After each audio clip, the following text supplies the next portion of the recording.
no podemos soportar. Tú intercede, tú enfrenta a Dios y que Él diga lo que tenga que decir. Y así varias veces, iba y venía. Pero en esta última vez, ahora Moisés viene. Pregunto, hermano, ¿con qué instrucción? Es importante, tenemos que meternos en el texto para sacar la lección. ¿Con qué instrucción baja ahora de su cuarto encuentro con Jehová? ¿Qué le dijo Dios? Lo olvidamos. Tráeme a Aarón, a Nadab, a Abiú, tráeme los 70 ancianos. Ellos se quedan lejos y tú vente acá conmigo, que hay más leyes. Cuando Moisés baja al cuarto encuentro con el pueblo, les cuenta todo, y el pueblo ¿cómo reacciona? ¿Qué dice el texto? ¡Hagamos pacto! ¡Hagamos pacto! ¿Decimos amén, hermanos? Amén. ¡No! Ese es el punto, hermanos, los errores que cometemos. Leamos el texto. No había que hacer pacto, había leyes pendientes, no reveladas todavía, pero la gente se entusiasmó con lo que Moisés contaba.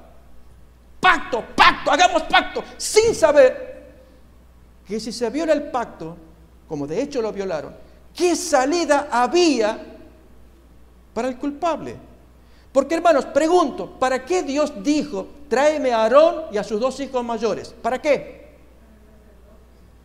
Para empezar a hablar de un tema que era fundamental, la vía de escape en caso que cometieran pecado y violaran el pacto. Hablar del sacerdocio, hablar del santuario, hablar de las ofrendas, que no estaba revelado todavía. Si ustedes miran, hermanos, aparece después.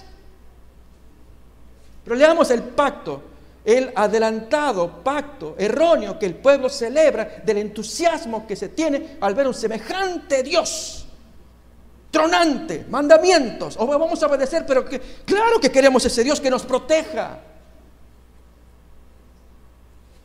Y hermanos, no vemos lo que Dios mira, y es que ama a ese hijo, quiere hacer un pacto, pero necesita que ese hijo sepa dónde se está metiendo.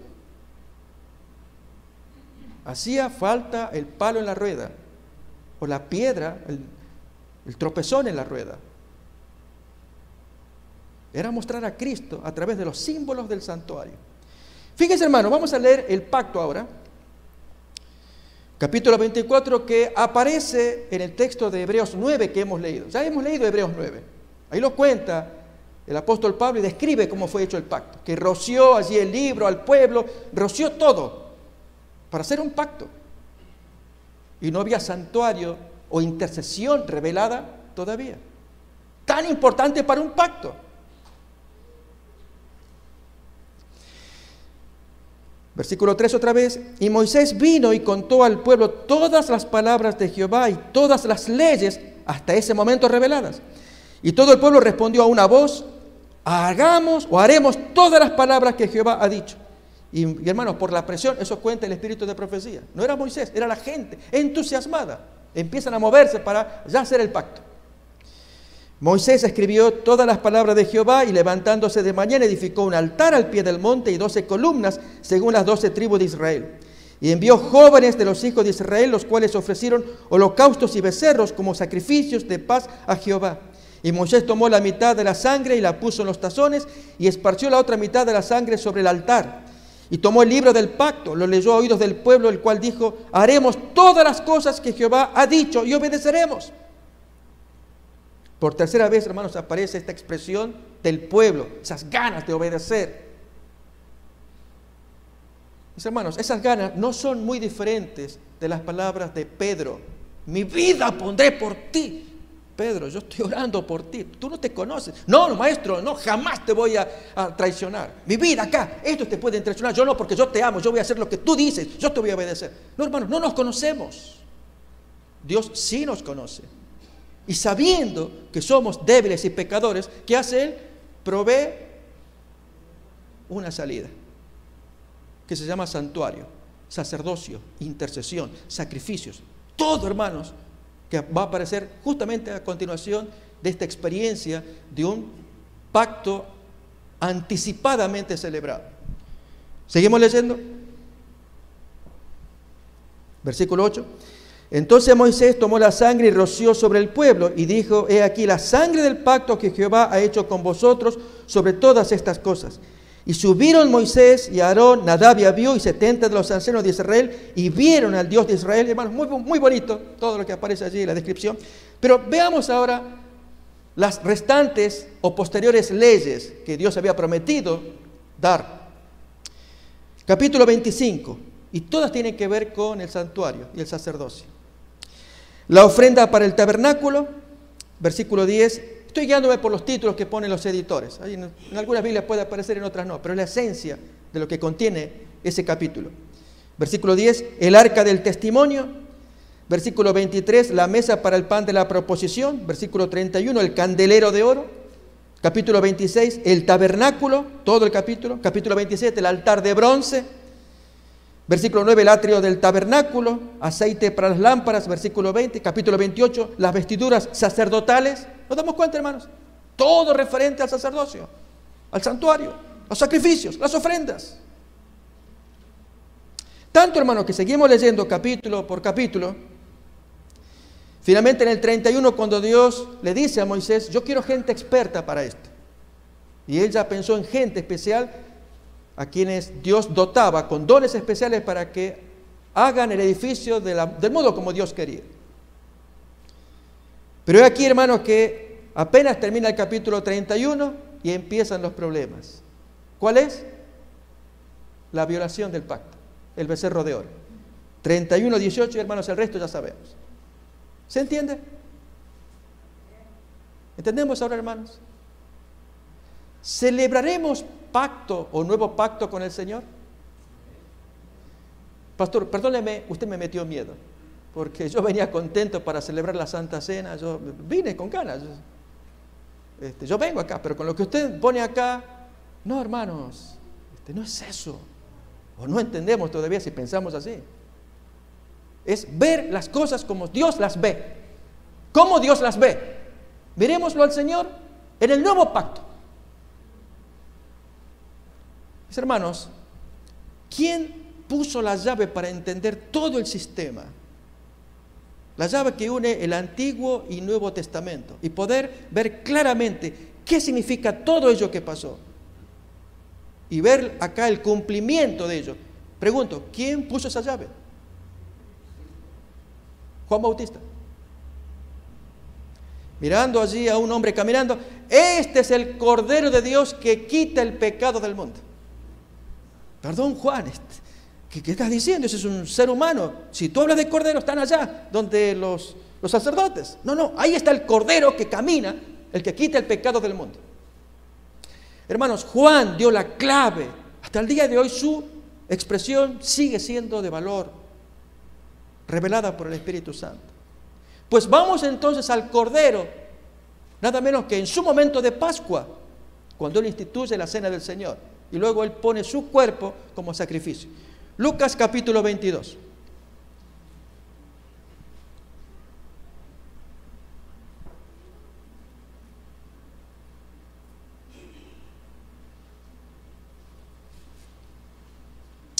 Ya estamos viendo, hermanos, lo que significa la piedra de tropiezo, en palabras del apóstol Pablo. Hacía falta. No podían los israelitas seguir celebrando esas fiestas del modo como ellos lo hicieron desde el comienzo. Mal empezado, decimos. Llega Cristo, hermanos, y que Él es el Cordero, el cumplimiento de todo cuanto símbolo.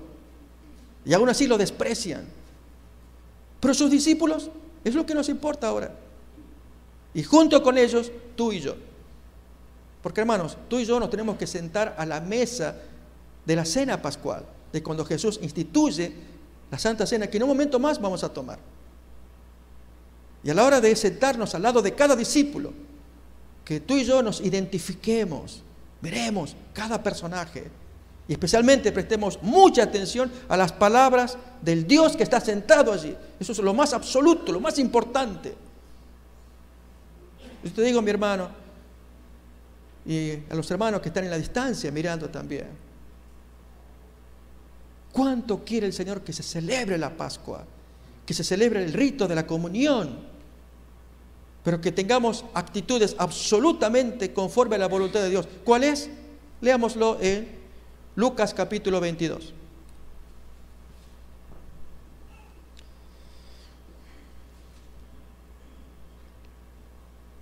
Versículo 13 en adelante. Fueron pues y hallaron como les había dicho y prepararon la Pascua. Cuando era la hora, se sentó a la mesa y con él los apóstoles. Y las palabras de Jesús: cuánto he deseado comer con vosotros esta Pascua antes que padezca. Mis hermanos, si tuviéramos que contrastar entre la celebración del primer pacto y este segundo, que Jesús lo va a revelar en forma de símbolo, hagan esto de recuerdo por lo que van a presenciar. El Señor está sintiendo: quiero celebrar la Pascua, cuánto que he deseado este momento. Pero especialmente que ustedes aprendan, ustedes, los discípulos, y nosotros, hermanos, por extensión, hasta la segunda venida, toda generación que ama al Señor y celebra el rito de la comunión.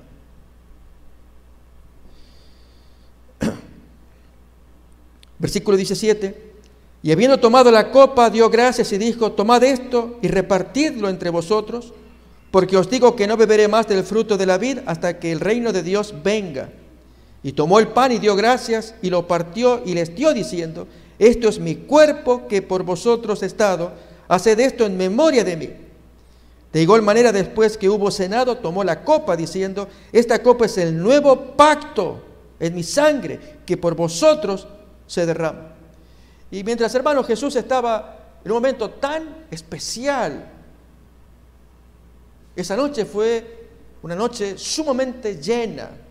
Ahí reveló la obra del Espíritu Santo, desde Juan 13, que narra esta historia, el lavado de pies, Juan 14, Juan 16, y hermanos, todo el resto de Juan, hasta que lo toman preso, pasó el jueves de noche. Jesús tenía mucho que hablar, mucho que decir.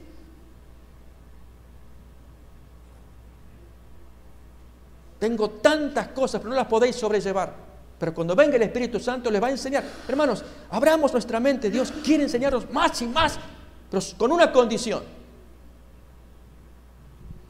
Si tú tomas una botella y la tiras a un arroyo, a ver, viendo cómo se hunde, y tú miras, no se hunde. Lógico, tiene un tapón. Pero no importa, voy a probar de otra manera.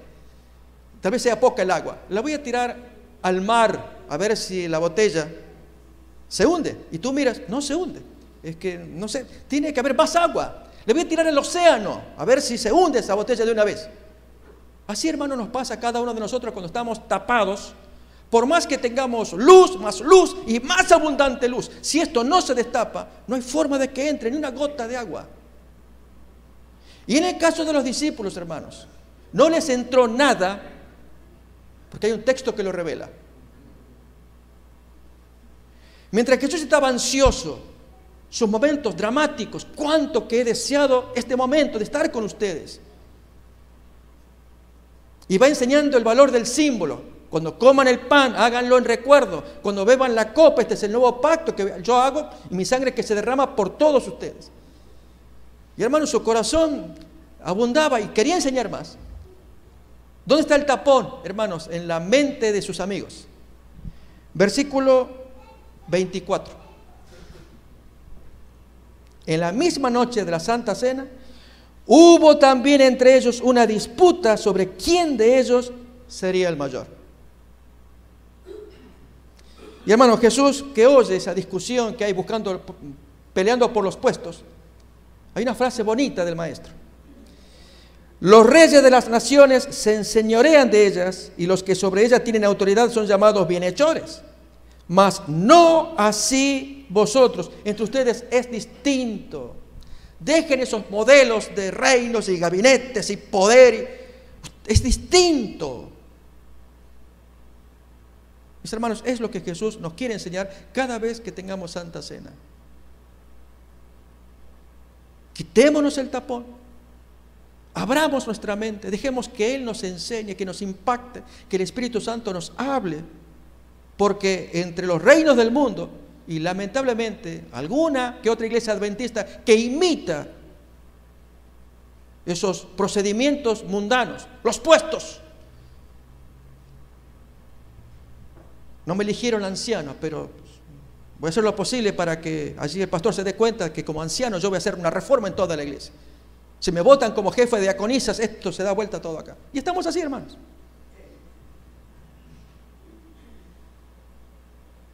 Lógicamente, trato de usar una ilustración para entender, graficar este fenómeno. Que solamente abriendo el alma para que el Espíritu Santo venga y convenza de pecado, la primera función que él hace. Gran mensaje que los adventistas laodicenses estamos necesitando escuchar. Para que así, hermanos, cuando celebramos la Santa Cena, mirando al Maestro, abriendo el corazón, entre vosotros no va a ser así. El Maestro es el que manda. Acuérdense del primer pacto como lo hicieron. Se apresuraron porque vieron cosas carnales. El poder de Dios, su voz tronante, la seguridad de un Dios que los acompaña y que les va a dar victorias contra los enemigos en medio de un desierto de enemigos. Mis hermanos, este Dios nos ama. Te ama a ti, me ama a mí. Quiere hacernos nuevas personas, con el corazón abierto, para que seamos manso y humilde. Aprended de mí. Eso dice el Maestro. Que nuestras palabras, nuestras miradas, nuestro genio se parezca al del Maestro. Y cuando ya reflejemos el carácter del Maestro del cielo, Dios dice, ya está listo mi pueblo. Ahora sí, ya tú puedes ir a buscar a mi pueblo. ¿No quisiéramos eso, hermanos? ¿Queremos eso? Voy a invitar que tengamos una oración a continuación. Vamos a arrodillarnos todos, mis hermanos, y luego de ello vamos a pasar a las partes donde se nos van a destinar diáconos y diaconisas, nos van a guiar para que podamos participar del rito de lavado de pies. Y mientras tanto, luego acá los hermanos que quizás no puedan participar, y más para los hermanos que están en la distancia, tendremos aquí quien nos va a exponer más detalles sobre el nuevo pacto, de modo entonces que cada vez seamos más enriquecidos de lo que el Señor quiere enseñarnos. Y luego retornamos para participar de los emblemas, aquí delante del Señor. Nos arrodillamos, tenemos una oración de consagración. E inmediatamente nos levantamos para ya ir saliendo de la nave e ir a los lugares donde los diáconos y diaconisas nos van a guiar para que participemos del rito de humildad.